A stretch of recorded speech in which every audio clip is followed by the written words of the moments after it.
আপনার একটা মেয়ে শুয়ে রয়েছে, আপনার ছেলে শুয়ে রয়েছে, আপনার ওয়াইফ এক সাইডে যায়, আপনার মা পিছনে সোফাত বসে রয়েছে, আমার ভিডিও দেখলে সবাই বসে দেখতে পারবে। একটা গল্প বলি, এক লোক একজনে বলছে, এক ফকিরে বলছে যে তুমি অ্যাক্সিডেন্ট করে মারা যাইবা। এই কথা শোনার পরে লোক তো আর মনে করেন যে গাড়ি তো উঠে না, রাত্রে বাজারেও যায় না, তো দেখবো আমি কেমন অ্যাক্সিডেন্ট করে মারা যায়। তখন দিনও যায় বাজারও, আবার একটা একটা আয়রে কানি দেয়া। ওখানে একদিন গেছে লাইট মাইট লয়ে গেছে, কিন্তু দিনও যায়, দিনও আয়ে গাতে মেঘ নামছে, ওখান তো হিন আইতারে না, রাইত হইছে। অনেক বৃষ্টির পানিতে যায়, পানি যায় রাস্তা গাতা হয়েছে, কিন্তু কানিতে যাওয়া ধরছে, অনেক গায়ে গাতাত করে মরে গেছে। ভাই অ্যাক্সিডেন্ট অ্যাক্সিডেন্ট ওই বই ভাই, এটা নসিবে ছিল। এখন আরো ভয়ঙ্কর ভিডিও করবো আলামিন ভাই, এখন আরো, এখন যে ভিডিও নিয়াম আর একটু শরীরটা ঠিক হইলে, বুঝছেন, আমার টার্গেটে আমি এখন যাই। আল্লাহ মৃত্যুর করতে বাচ্চা আইছি। এখন একটা কি টার্গেট কি আপনার? আমার টার্গেটটা মনের ভিত্তিতে হোক, যখন বাংলাদেশের মানে প্রথম সিরিয়ালে আমি বাংলাদেশে অনুরোধ, সবাই কেউ মাইন্ড করে না, আমি প্রত্যেকটা ভিডিও বানাই ইন্টারন্যাশনাল লেভেলের। ন্যাশনাল লেভেলের কোনো ভিডিও আমি কথাবার্তা যে ভিডিও তৈরি করি না। আর বাংলাদেশে প্রথমেই আমি ন্যাশনাল লেভেলের ভিডিও বানানো দিচ্ছি। এটা হয়তো এটা আমি চ্যালেঞ্জ করে কইতাম পারি। আমার টার্গেটটা একটু হাই লেভেলে, কিছু বুঝছেন, আমার টার্গেটটা একটু অন্য লেভেলে। আমাদের যেভাবে ইনকাম দিতেছে এখন, এইভাবে গোষ্ঠী চলতো না। আমার প্রতি মিলিয়নে $120 বা $200 লাগবে। তো আমার এই $200 কামাইতে গেলে এই কাজগুলা করতে হইব। হ্যাটার্স নাই, আমার কোনো ইয়াও নাই, আমি কেউরে কোনো বার্তা দিতে চাই না। আমি আল্লাহর কাছে একটা কথা সবসময় বলি, আল্লাহ তুমি আমার দ্বারা কাউরে কষ্ট দিও না, আমার দ্বারা যাতে কেউ আঘাত না হয়, ঠিক আছে? আমি কাউরে নিয়ে কখনোই, আর আমার শুভাকাঙ্ক্ষী যারা আছে সবাই সবার মা বাবার দিকে খেয়াল রাখবে।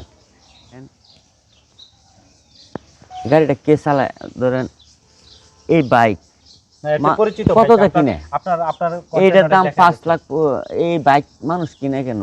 মানুষ জানে জানে যে এটা দিয়ে অ্যাক্সিডেন্ট করে মারা যাইব, বাপের সন্তানরে কিনে দেয় মরণের লাগিয়া। আমি 8-9 বছর ধরে ভিডিও করতেছি, একটা অ্যাক্সিডেন্ট করছে তাই বলে কি আমি আমার রাস্তা ছেড়ে দাম? রাস্তা ছেড়ে ধরেন আপনি এনো আসছিলেন, আইতেছেন ভিডিও করার জন্য, রাস্তাতে একটা দুর্ঘটনা ঘটছে, এর জন্য কি আপনার ভিডিও যাই? এটা কপালে আছে ভাই, এটা থাকবই ভাই। মা বাবার দোয়া, আমার মায় তার যাতে নামাজ পড়তো, আমার দোয়া করতো, দোয়াই তো অনেক বড়। আমি প্রতিদিনই মার জন্য দোয়া করি, কান্দি, মনে যত চোখের জল ধরে, মার কথা মনে হইলেই কান্দ নাই। আল্লাহ তো কইছি তুই ছেলে এক মেয়ে, পড়াশোনা করছে। হ্যাঁ, মেয়েরা মাদ্রাসা পড়াইতেছি, ছেলে সামনে মেট্রিক পরীক্ষা দিবে। কি স্বপ্ন দেখেন সন্তানকে?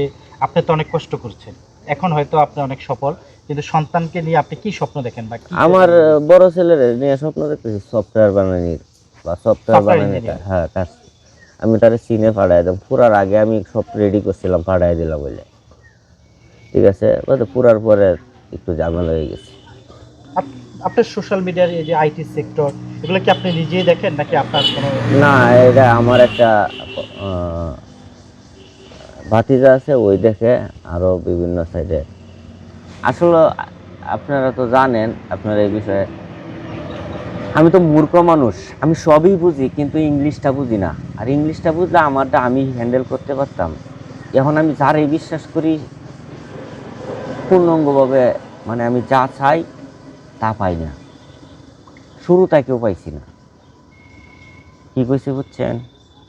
ধরেন আপনার কাছে দায়িত্ব আছে, আমার আইডিতে একটা দুর্ঘটনা ঘটছে, আমি অসুস্থ থাকা অবস্থায়, তাহলে আপনি কি দায়িত্বটা পালন করলেন? আপনার সাথে অনেকে কাজ করে, সবাই কন্টেন্ট বানায়, সবার কি আলাদা আলাদা আছে? হ্যাঁ হ্যাঁ, আমার কাছে এমন কোনো লোক নাই। আমার কাছে আসলে যে কয়দিন সে বেতন পায় না, আইডি মনিটাইজেশন, এই কয়দিন আমি বেতন দিয়ে তারা কাজ শিখে দিই। পরে বেতন, যার মোবাইল কেনার মতো সামর্থ্য না থাকে তার একটা মোবাইল দিয়ে আইডি দিয়ে দিই। একটা আছে যে আমি তো, আপনার প্রতিভা আছে, আপনার প্রতিভাটা আমি ব্যবহার করি, আমার কাছে এইসব না। আপনার প্রতিভা আছে, আপনার প্রতিভাটা আমি আরও তার সাথে থেকে যদি পারি তাহলে আর একটু রিকভারি করে ডেভেলপ করে আপনারা দিয়ে দিতেছি। এতে আপনি বিরক্ত হন না যে সবাই এসে, বা অনেকে দেখা গেছে যে আপনার কাছে আসলে পেমেন্ট দিয়ে কাজ শেখার কথা, কিন্তু সেই ক্ষেত্রে দেখা গেছে যে আপনি বলছেন যে তাদেরকে উল্টা আপনি বেতন দিচ্ছেন এবং যারা কোনো ডিভাইস কিনতে পারে না তাদেরকে ডিভাইসের বা কিছুটা হলে সহযোগিতা করেন। এটা করার মানসিকতা কেন, যে আপনি কষ্ট করছেন সেই জন্য? ওই যে মানসিকতা, যে আমি ক্যামেরা পাল্টাইতাম পারছিলাম না, আরেকবার মোবাইল দিয়ে ভিডিও করছিলাম, আর বিরক্ত হইতেছেন। আপনি যে কষ্টটা করে আইবেন এই কষ্টটা আপনার মনে থাকবে। আমি যার কাছে গেছি কারো কাছে কোনো কিছু সহযোগিতা হয়েছে না, কি কইছি, কারো কাছে না। বাস্তবতাটা দেখতে চাই, আমি কিছু কন্টেন্টের মধ্যে বাস্তব তুলে ধরি। আর আগুনের যে ভিডিওটা, এটা তো ধরেন একটা দুর্ভাগ্যজনক, আমি 2বার পরীক্ষা করার পরে 3বারের সময় আগুন যায় উঠে গেছে, কিন্তু 2বার তো আমার আগুন জায়গায় ছিল। এটা আমি একটা শীতের একটা ট্রেন্ডিং করতে চাইছিলাম। আর কিছু কিছু ভিডিও রিক্সের, আপনারা যেগুলা দেখেন রাস্তাঘাটে যে রিক্সের ঘটনাগুলো ঘটে, এটা আমি বাস্তবে তুলে ধরি। আমার কাছে নিজের কাছে কোনো কিছুই মনে হয় না, কোনো কিছু আমি যে এই যে সেলিব্রিটি, এইটাই আমি নিজের ভাবি না। আপনি যদি আমার কথাগুলা মনে হয় তাহলে আপনি ওই গৈরপুর শহরে ঘুরে দেখেন, ঠিক আছে, সবার কাছে জিজ্ঞেস করে দেখবেন। আলহামদুলিল্লাহ আমার কাছে আমি স্বাভাবিকভাবেই তাহি। এই রমজান মাসে হয়তো দেখতেছেন একটু বালা বালা খাওয়া চোর করতেছি, এডি মানুষের দান দক্ষিণা করে তো এডি এডি লাগে পড়িয়া শেষ করে দিতেছি। কারণ আমি এত বড় লোক বা এত বড় মানুষও না, পয়সা নাই ভাই। এই যে অফিসের বিল্ডিংটা ছাড়া আর কিচ্ছু নাই। এটা টিয়া লাগে, কাম বন্ধ। টিয়া কামাইছি এই বিল্ডিংয়ের 10 বিল্ডিংয়ের টিয়া কামাইছি। যেভাবে কামাইছি আল্লাহ আমারে দিছে, আমি আল্লাহর বান্দারে দিয়ে দিছি। আমার আল্লাহ দিছে, আমি আল্লাহর বান্দারে দিয়ে দিছি। মা বাবা পরিবার বা সব সব নিয়ে আপনি মানে কেমন চলছে? এখন মা তো নাই, বাবা আছে। বাবার এখন যা মন সেটা তাই করতেছে।